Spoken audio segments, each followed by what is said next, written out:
ఈ వాక్యాన్ని వీక్షిస్తున్న సహోదరి సహోదరులందరికీ క్రీస్తు పేరట వందనములు. ఈరోజు వాక్యం ద్వారా దేవుడు మనతో చెబుతున్న మాట, నేను బ్రతుకు దినములన్నీ కృపాక్షేమములే నా వెంట వచ్చును. కీర్తనల గ్రంథము 23వ అధ్యాయము 6వ వచనము. కృప అంటే అర్హత లేని దానికి అర్హులుగా చేయడం. మన కోసం ఎవరు చేయలేని దాన్ని చేసి పెట్టేది కృప. అది కేవలం దేవుని యొద్ద నుండి మాత్రమే వస్తుంది. క్షేమం అంటే నీ మీదకి ఎవరైనా వస్తే బెదరగొట్టి పంపేస్తాడు దేవుడు. నీకు ఏ అపాయం రాకుండా నిన్ను చూసుకుంటాడు.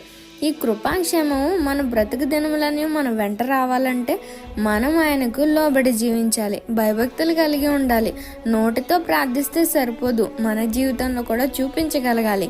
హృదయాన్ని దేవునికి అప్పగిస్తే మన భారం ఆయన ఎదుట పెడితే ఆయన కొరకు బ్రతకాలి, ఆయన మహిమ కొరకు బ్రతకాలి అన్న ఆసక్తి మనలో ఉంటే మనం ఇంకా ఆయనలో బలపరచబడడానికి దేవుడు సహాయం చేస్తూ మన తోడు ఉంటూ ఆయన యొద్దనున్న కృపాక్షేమాలు, ఆయన వెంట ఉండే కృపాక్షేమాలు మన వెంట వచ్చేలా చేస్తాడు.